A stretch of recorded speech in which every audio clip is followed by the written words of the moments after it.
छोटे से ब्रेक के बाद एक बार फिर आपका स्वागत है न्यूज 24/7 तक। मैं हूं आपके साथ निशा नंदू। आइए रुक करते इस वक्त की बड़ी खबर की ओर। नागदा में पूर्णिमा पर प्रतिवर्ष के अनुसार नगर के ब्राह्मण जन ने चंबल नदी में जलमग्न होकर सूर्य को अर्घ्य देव पितृ तर्पण कर श्रावणी उपाकर्म संपन्न किया। समाज के पुरोधा कई दशकों से चंबल तट पर श्रावणी उपाय कर्म कर परंपरा का निर्वहन करते रहे हैं। विगत 15 वर्षों से डॉक्टर अनिल दुबे अध्यक्ष सर्व ब्राह्मण महासभा की अगवानी में श्रावणी उपाकर्म संपन्न कराया जा रहा है। श्री जी अस्पताल की ओर से सभी आगंतुकों के लिए फलाहार की व्यवस्था की जाती है।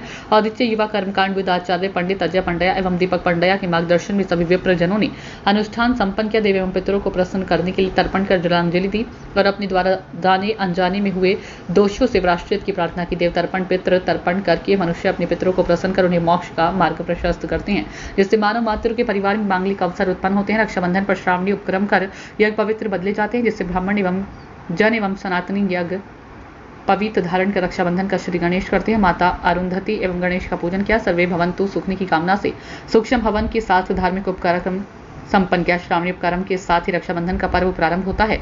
इस वर्ष ध्यान हो 1:28 तक भद्रा काल होने से रक्षाबंधन वर्जित माना गया। इसके उपरांत रक्षाबंधन पूरे दिन मनाया जाएगा। चंबल तट पर सामूहिक तर्पण एवं कर्मकांड हेतु ब्राह्मणों के लिए स्थायी शेड युक्त पक्के घाट के अभाव की पीड़ा को ब्राह्मणों ने व्यक्त किया। हनुमान मंदिर प्रतिवर्ष अनुसार ब्राह्मण महासभा की ओर से पंडित जी आज चंबल तट स्थित कोई मतलब पितरों का तर्पण किया जा रहा है, तो आज रक्षाबंधन पे क्या पर्व मनाया जा रहा है? जय गोविंद माधव। आज श्रावणी पूर्णमासी है और ये सब ब्राह्मण लोग श्रावणी हिमाद्री स्नान कर रहे हैं। ये इसलिए करा जाता है क्योंकि वर्ष भर में हमसे जो भी अपराध हुआ हो, कोई भी पाप हुआ हो, जान अनजान में हमने कोई भी पाप किए हों, तो समस्त ब्राह्मण आज यहाँ पर आकर के हिमाद्री संकल्प लेकर के 10 वेद स्नान करते हैं। इसमें स्नान करने के लिए मिट्टी, भस्मी, गोमूत्र, गोबर, पंचामृत, धान, काला तिल, औषधि, फल, रस और दक्षिणा लगती है। यह स्नान करने के बाद समस्त ब्राह्मण चंबल तीर्थ में अपने पितरों का तर्पण करने गए थे। वहाँ पर शुद्ध जल से स्नान करते हैं और आज के दिन में अशुद्ध हुई यज्ञोपवित्र हमारे अशुद्ध पाप के द्वारा तीर्थ में विसर्जन करी जाती है और मंत्रों के द्वारा जो हमें कंठ में ब्राह्मण ने यज्ञोपवित्र पिनाया था, उसे पुनः मंत्रों के द्वारा कंठ में हम नई यज्ञोपवित्र धारण करते हैं और आज के पावन पर्व को बनाते हैं। ये श्राद्ध उपकर्म श्रावणी 10 वेद उष्णा हिमाद्री उपकर्म जो है ये समस्त पापों का उद्धार करता है।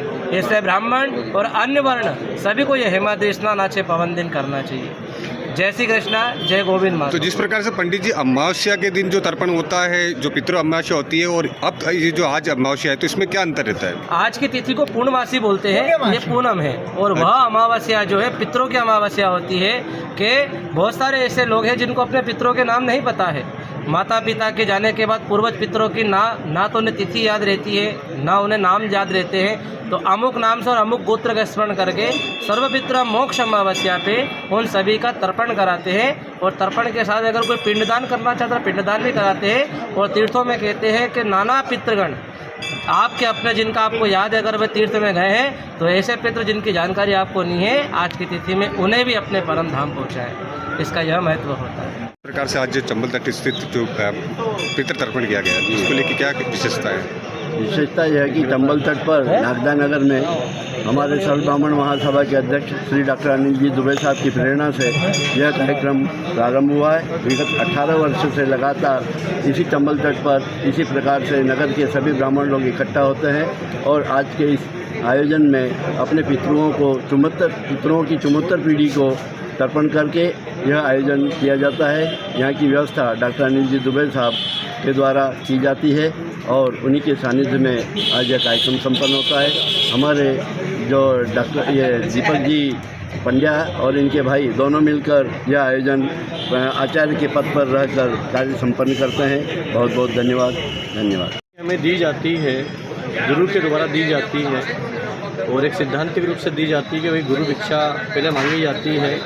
तो गुरु के रूप में माता पिता होते हैं, तो कई प्रकार के दान हम जब पूजा कराने जाते तो लेते हैं।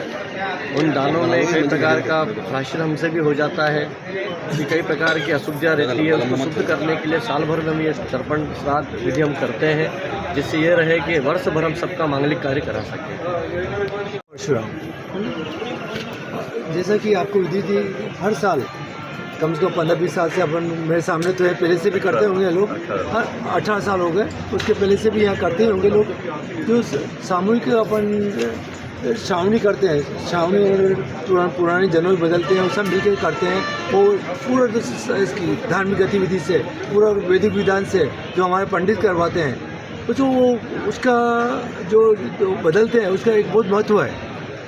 उसका एक महत्व है, आप उसको बदलने के बाद एक ब्राह्मण बन गया तो उसको ब्राह्मण का पालन करना है आपको।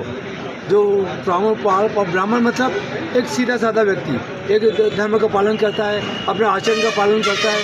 कोई उसको यदि सब लिखा हुआ है तो उसको वो नशा नहीं करना चाहिए, कोई वो गलत काम में नहीं इन्वॉल्व हो गए, सच्चा रहे, सबके साथ अच्छा व्यवहार करे, ये उस जनवरी का मतलब है। वो उसको पहनने के बाद उसका एक अच्छा से अच्छा पालन करे, धार्मिक पालन करे, ईमानदारी से रहे, सब लोगों की सेवा करे। और धर्म की तो सेवा करना ही, धर्म का तो एक मतलब हो ही गया है। तो जनवरी का मतलब ही है। मैं किसका एग्जांपल देता हूँ, ये जो बंजारे लोग हैं जो उनके वहाँ पे जो जाते हैं, वो राधा स्वामी जाते हैं, तो वो मैं कहता हूँ कि दारू पीता नहीं साहब, मैं तो राधा स्वामी बन के, जनवरी बताता है मेरे को कि राधा स्वामी बन के बीड़ी छोड़ दी, दारू छोड़ दी। मतलब कितनी बड़ी बात है। तो धर्म का उसको जनवरी का मतलब है कि मैं दारू छोड़ दी, मैंने बीड़ी छोड़ दी। तो ये लोगों कम से कम आज अपन प्रण ले, नहीं कोई नशा नहीं करेंगे, तम्बाकू नहीं खाएंगे, बीड़ी नहीं पिएंगे, दारू नहीं पिएंगे, कोई नशा नहीं करेंगे। ये सबसे बड़ी उसकी उपलब्धि है अपने को जनवरी को। ठीक है, धर्म तो है ही, अपने भगवान का धर्म मानते हैं, सब मानते हैं। तो जिस प्रकार से आज ये जो कार्यक्रम रखा गया, तो एक तरह से लोगों को जागरूक भी किया जा रहा है कि नशा छोड़ें और अच्छी मतलब इसका सबसे बड़ा वो भी प्रेरणा लेवे, सब इससे प्रेरणा लेवे और मोटिवेशन लेवे कि ये अपने को करना है और आगे से करना है। और इसी के साथ साथ आप स्वस्थ रहें, तंदुरुस्त रहें, खुद को भी रखें, दूसरों को भी रखें। ये तभी रहेंगे, सब सारा नशा छोड़ेंगे, सब करेंगे तब।